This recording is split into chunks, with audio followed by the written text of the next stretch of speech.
The Office of Management and Budget says agencies need better data and expertise to evaluate equity in their programs. The White House executive order on advancing equity gave agencies until August 8th to submit assessments.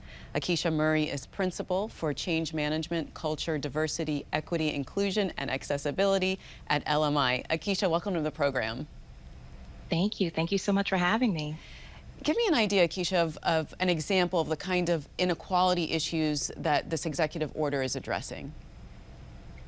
Oh, well, it's vast and broad, Mimi. So the executive order and what the agencies are directly responding to with respect to these equity assessments, have to do with federal programs and services. So the Social Security Administration, IRS, all of those federal programs and services that we all are accustomed to using every day, where are there inequities or disparities in the accessibility of those programs to underserved communities?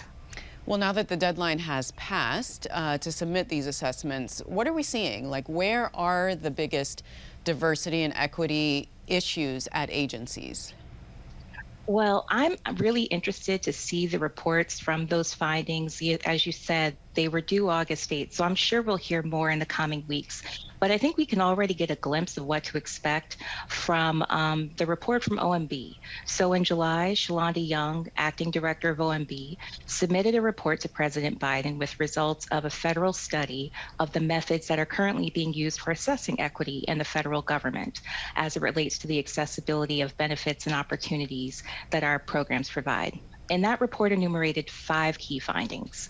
The first one being that there is a broad range of assessment frameworks and data measurement tools to develop equity assessments, and that is appropriate because it's not a one-size-fits-all approach, but this is still very much a nascent and evolving science and practice. So we're all learning as we go. The second is administrative burdens are exacerbated by inequity. So an acknowledgement that yes, there are administrative burdens in our programs, but it's exacerbated at a disproportionate level for those communities who need them the most, leading to underutilization of services, a need for the federal government to expand opportunities for meaningful stakeholder engagement and co-designing those programs and services with underserved communities, a need for long-term change management and dedicated strategies for sustainability. And finally, the scale of initiatives by the federal government in this space creates an opportunity to advance equity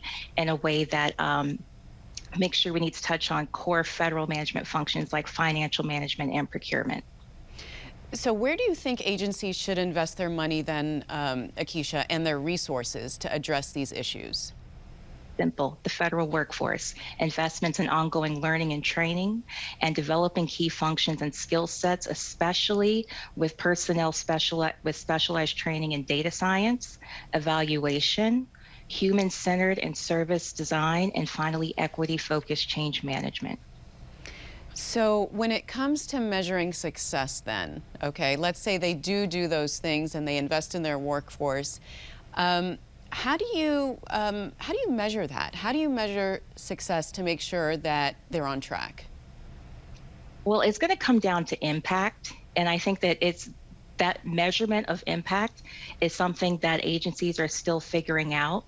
OMB's recent study pointed out that given the wide array of agencies, policies, and community needs, that multiple concurrent methods for assessing equity is what's going to be needed. That's what's going to be best. But most notably, the most comprehensive assessments look beyond access, equitable access, and seek to identify disparate impacts, whether intended or not. So we'll know we've been successful when we see a positive change in the accessibility and impact of our government programs and services for all communities. Have we reduced administrative burdens? Do we see more accessible and meaningful engagement of underserved communities? And finally, do we see transparency in the investment and deploying of resources towards those equity initiatives? So Ahkesha, how can agencies manage this advancement in equity to make it sustainable and long-term so that it continues, the improvement continues, even if there's a change of leadership, let's say? Okay, so I'm going to shift from my diversity, equity, and inclusion hat, and I'm going to put on my change management hat. So when providing OMB's report to President Biden, Shalonda Young pointed out that the federal government has never before undertaken a whole of government equity agenda. So this calls for a cultural sea change across agencies and will require them to include equity initiatives in their strategic, administrative, budget, and evaluation plans. So you should see it in their agency strategic plans, priority goals, learning agendas, budget requests, and justifications. That is to say, equity initiatives are given the same weight and bearing as any other mission critical function. All right, well, we'll watch those assessments as they come out and revisit this again. Thank you so much for being on the program. Thank you for having me, Mimi. It was a pleasure.